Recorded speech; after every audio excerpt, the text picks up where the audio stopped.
মোদির সাক্ষাৎ না পেলেও এবার জো বাইডেনের সঙ্গে সাক্ষাৎ পাবেন প্রধান উপদেষ্টা ডক্টর মোহাম্মদ ইউনূস। জাতিসংঘের ৭৯তম সাধারণ অধিবেশনের চূড়ান্ত পর্বে যোগদানকালে বাংলাদেশের অন্তর্বর্তীকালীন সরকারের প্রধান উপদেষ্টা ডক্টর মোহাম্মদ ইউনূস মার্কিন প্রেসিডেন্ট জো বাইডেনের সঙ্গে একটি বিশেষ সাক্ষাতে মিলিত হবেন বলে জানা গেছে। কিন্তু কবে শুরু হবে সেই বিশেষ অধিবেশন এবং সেখানে আর কোন কোন বিশিষ্টজনদের সাথে বৈঠকে বসবেন ডক্টর ইউনূস, এই নিয়ে বিস্তারিত থাকছে আজকের প্রতিবেদনের বাকি অংশে। কেটিভি নিউজ 24 চ্যানেল থেকে আপনাদের সাথে আছি আমি মাহমুদুর রহমান সিয়াম। জাতিসংঘের অধিবেশনে মার্কিন পররাষ্ট্রমন্ত্রী অ্যান্টনি ব্লিনকেনের সঙ্গে বৈঠকের সম্ভাবনা রয়েছে ডক্টর মোহাম্মদ ইউনূসের। এর পাশাপাশি ডক্টর মোহাম্মদ ইউনূসের সঙ্গে দ্বিপক্ষীয় বৈঠক হবে পাকিস্তানের প্রধানমন্ত্রী শাহবাজ শরীফ সহ নেদারল্যান্ড, নেপালের প্রেসিডেন্ট ও প্রধানমন্ত্রীর সঙ্গে। জাতিসংঘে বাংলাদেশের মিশন এবং জাতিসংঘ সচিবালয়ের সূত্র থেকে জানা গেছে, জাতিসংঘের মহাসচিব অ্যান্টোনিও গুতেরেসের সহ বেশ কয়েকজন পদস্থ কর্মকর্তার সঙ্গেও বৈঠক হবে ডক্টর মোহাম্মদ ইউনূসের। 25 সেপ্টেম্বর সন্ধ্যায় স্বাগতিক দেশ হিসেবে যুক্তরাষ্ট্রের প্রেসিডেন্ট জো বাইডেন প্রদত্ত ডিনার পার্টিতে অন্য সব সদস্য রাষ্ট্রের প্রতিনিধি দলের সঙ্গে নেতাদের সঙ্গেও ইউনূস অংশ নেবেন তাদের বৈঠকে। এটি অনুষ্ঠিত হবে জাতিসংঘ সদর দফতরের কাছে মেট্রোপলিটন মিউজিয়াম অব আর্টস বিশাল মিলনায়তনে। মার্কিন পররাষ্ট্রমন্ত্রী অ্যান্টনি ব্লিনকেনের সঙ্গে বৈঠকের সম্ভাবনা রয়েছে ডক্টর মোহাম্মদ ইউনূসের। এর পাশাপাশি ডক্টর মোহাম্মদ ইউনূসের সঙ্গে দ্বিপাক্ষিক বৈঠকে হবেন পাকিস্তানের প্রধানমন্ত্রী শাহবাজ শরীফ সহ নেদারল্যান্ডস, নেপালের প্রেসিডেন্ট ও প্রধানমন্ত্রীর সঙ্গে।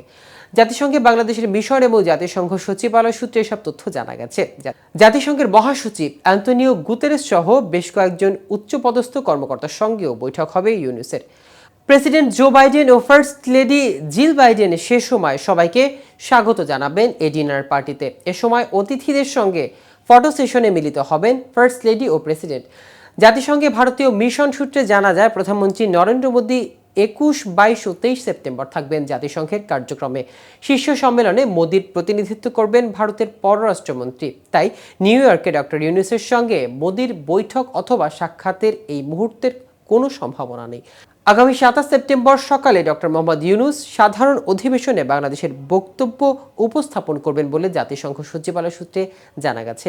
ওই দিন রাতের ফ্লাইটে ডক্টর ইউনূসের ঢাকার উদ্দেশ্যে যুক্তরাষ্ট্র ত্যাগ করবেন। এদিকে 26 সেপ্টেম্বর সন্ধ্যায় নিউ ইয়র্ক সিটির টাইমস স্কোয়ার সংলগ্ন ম্যারিয়টস মার্কুইলস হোটেলের বলরুমের নাগরিক সভায় ডক্টর ইউনূসের ভাষণ দেওয়ার কথা থাকলেও শেষ মুহূর্তে তা বাতিল করা হয়েছে। অন্তর্বর্তীকালীন সরকার সমর্থক সাধারণ প্রবাসীরা হতাশা ব্যক্ত করেছেন। অন্যদিকে 24 সেপ্টেম্বর দুপুরে জেএফকে এয়ারপোর্টে ডক্টর ইউনূসকে কালো পতাকা প্রদর্শন সহ ব্যাপক বিক্ষোভ দেখানোর প্রস্তুতি চলছে আওয়ামী লীগের পক্ষ থেকে। কানাডা ও আমেরিকার বিভিন্ন স্থান থেকে আওয়ামী লীগের যুবলীগ, ছাত্রলীগ, বঙ্গবন্ধু পরিষদ, বঙ্গবন্ধু ফাউন্ডেশন, শেখ হাসিনা পরিষদের সমর্থকেরা জেএফকে এয়ারপোর্টে উপস্থিত হবেন বলে সংশ্লিষ্টরা জানিয়েছেন। এছাড়া 27 সেপ্টেম্বর বেলা 11টায় জাতিসংঘের সদর দফতরের সামনেও ডক্টর ইউনূসের বিরুদ্ধে বিক্ষোভ প্রদর্শনের কর্মসূচিও ঘোষণা করা হয়েছে আওয়ামী লীগের পক্ষ থেকে। তো দর্শক, আজ এ পর্যন্ত। নিত্য নতুন সকল আপডেট পেতে কেটিভি নিউজ 24 এর সাথেই থাকুন। ধন্যবাদ সবাইকে।